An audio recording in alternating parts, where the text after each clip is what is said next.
Brilliant. Whew. Right, so lights on you. Cool, eh? Like, okay, I'm feeling like right rabbit in the headlight. But She's going to have to like edit out sweat dribbles in a minute because I'll get so nervous. you know this, and that's why we're doing the little chatty bit first. This is a conversation just like you would normally chat to me. It just happens that we're recording it. But I want you to just be honest and ignore this stuff because it's irrelevant. I think you need to sit there. But then I might be in the way of that. Where do you want me to sit? Do you want me to sit? Oh, is that recording too? Yeah. How's here? Is that better? Because otherwise Yeah, I'm in the way of that's it. good. Is that better? Yeah. So you feel like you're actually chatting to me. Yeah. Okay, so, woo, right, Nikki. That's really annoying because I've moved that over now. Right, Nikki, we're on to it now. We've got it sussed. Okay. Woo! Yay! Okay. So, Erica, thank you. You won't start again because we're just going to start laughing. Okay, we're going to start again. Thinking we're not very good at this. We're going to be brilliant at this. Okay. Woo! Erica, thank you for coming and being one of my gorgeous January hot chicks. Thanks for Quite having me. exciting. Quite exciting. Really, the whole point for those, actually, first of all, for those people who are watching online or have no idea who this beautiful woman is that I'm chatting to, can you tell us who you are?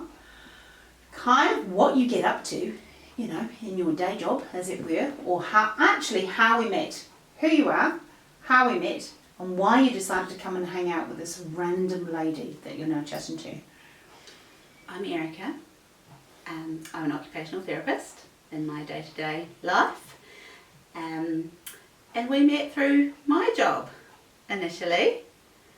And I kind of gave you a ring. I love that. And you're right, because you were looking after my gorgeous girl who had just had a bit of a concussion injury. We're not going to share where that came from. No. But the good news is, well, the bad news was she wasn't great. And the good news is she came and hung out with you. And so during that time, obviously we got it right.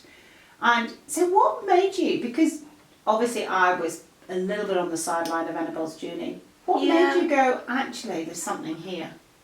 I think it was more my husband, so I was a little bit worried about how Sash was getting along with life, and I felt he might be a wee bit stuck.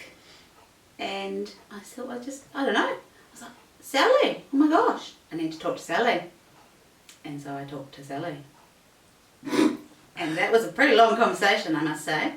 And then whilst you were talking to me, I was sitting there thinking, oh no, actually I probably need to see Sally too. So, that's what started it. Thanks, Ash. I love it. Do you know how common that is, where people approach me or think that if I could just sort my husband out, or if I could just sort this out, whatever this husband's job, whatever it might be, is, I'd be good to go. I think that's a common story. So there may be people out there going, oh yeah, I can relate to that. And then obviously we chatted and you went, actually, maybe it's not all him. Maybe there's a bit of me in that as well. And I think that's the hardest thing for most people to get, is that actually when we're not 100 in terms of there's nothing wrong with us, we've got a brilliant job, amazing husband, fabulous children, which actually fits you perfectly because you are awesome and you absolutely work in your zone of genius. The miracles you performed for my daughter to be able to sit her exams and do what she needed to do to come from where she was outstanding. So you totally work in your zone of genius. You're brilliant with the people you work. Amazing husband. You two are on fire. I know. I get to see you. And you've got gorgeous kids. What more could people want in life? But sometimes we don't feel it on the inside. No. Can you remember where you were when we chatted? How were you feeling, or what was it that was uncomfortable that we then basically went on a journey to solve? What was it for you? I think my priorities weren't correctly aligned. I love my job, possibly a little bit too much. I give a lot And I think I still do, to some degree. I find it quite difficult not to. But I don't do as much. So I was very stuck. I was just focusing on, I need to take on this work. I need to do all the work. I need to make all the people better. And I was trying to do all of this stuff with work life, trying to do all this stuff with home life, trying to do all this stuff with Sash, and there just wasn't enough time, energy, patience. So really I think everything was just kind of missing out a little bit. And at some point the wheels would have fallen off.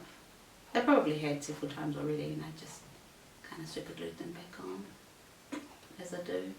As we all do. Like, you know, like it's almost like being on a hamster wheel where it's constant and constant. It's like being on a treadmill where you just can't get off, because you know that you're called to serve the people that you're called to serve, and your heart wants to do that. Your heart also wants to be the best wife to your husband, and you want to be the best mum. And it's like, how on earth I feel, and when I met you, you were trying to be all things to everyone all at once.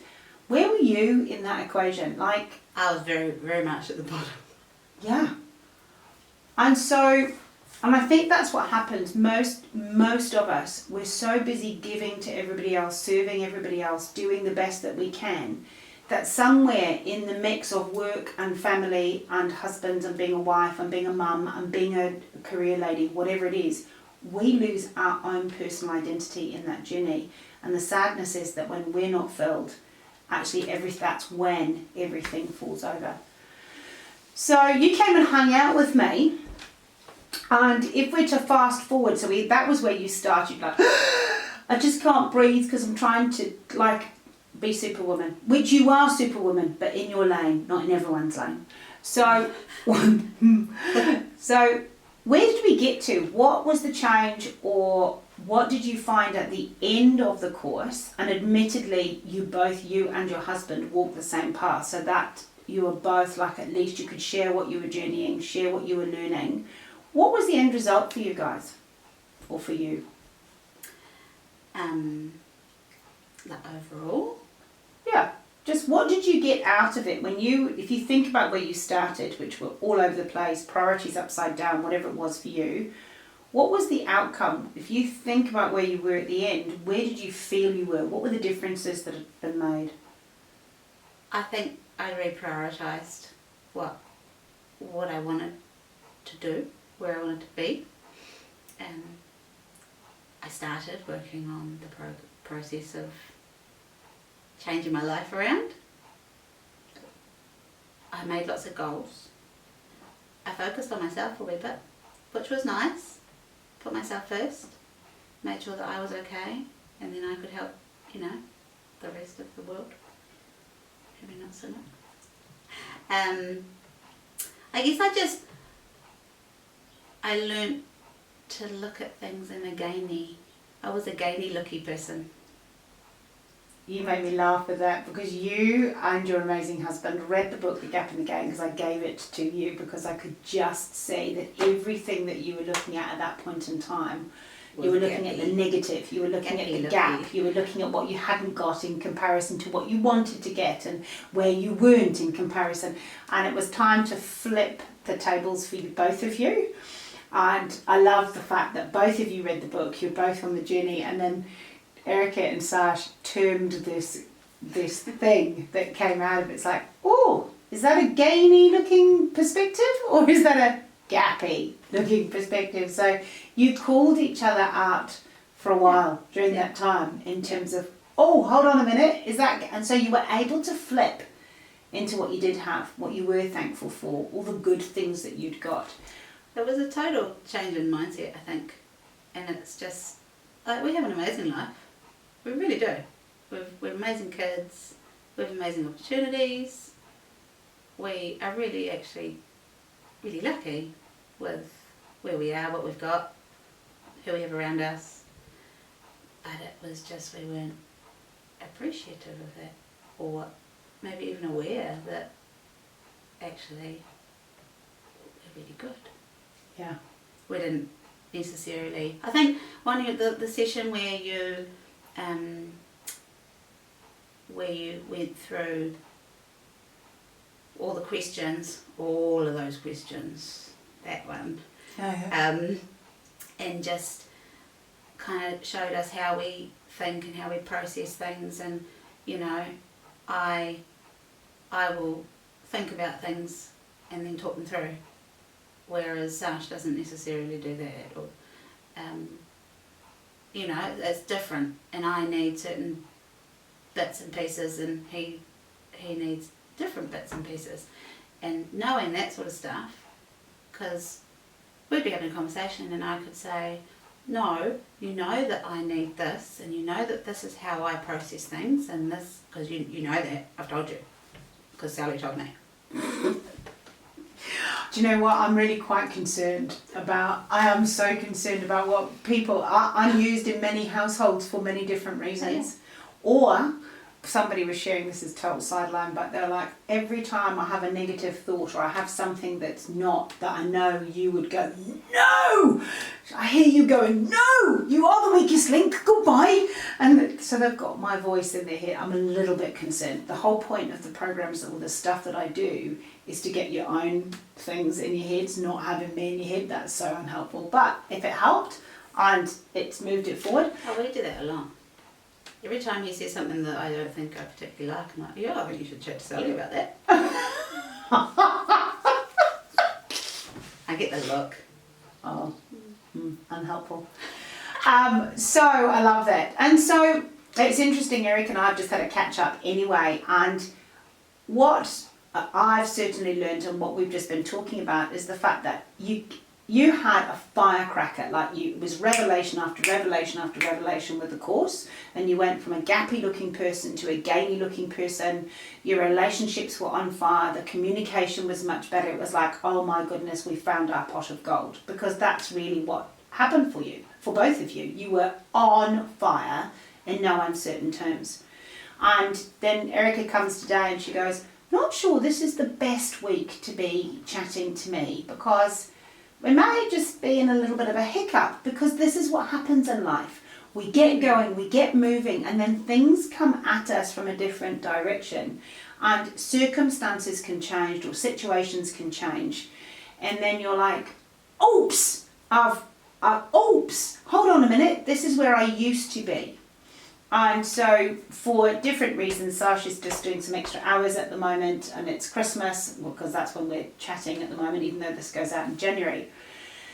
And one of the things, you guys came and did the firecracker, let's get going in 8 weeks, get life on track. And one of the things that I have realised is that that's great, because for some people that's all they need. But for others, where we've had quite a long journey of being a gappy looking person, like our whole lives up until that point have been looking through a lens of unhelpfulness, that while that gets you kick-started, it's a journey, and it's a journey of discovery, and having the right tribe or the right people around you, or keeping up that weekly accountability, sitting where you are now. If I had been able to, because at the time when we coached, I didn't have that as part of the offer or part of what we could have done. If I had said to you, okay, Erica, you finished your firecracker course, would you like to, and Sash, continue to journey with us in sort of more of a group setting, but a smaller group setting, to be accountable, to get your coaching, to do whatever, sitting where you are now with a few things that might have not be on track, do you think that would be of benefit to you? Yeah. I think there's a lot of things that I could possibly be doing right now that would be helpful. Anyway, more to the point, thank you for coming and joining us and being one of our January girls. I'm so excited. I wish you all the best for Christmas, because even though this is going out in January, we've got Christmas coming up, and I'm looking forward to having you as one of our guests at the conference in February, to just come and enjoy and be part of the crew. Thanks.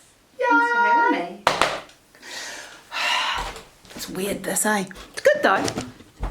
Right, here we go.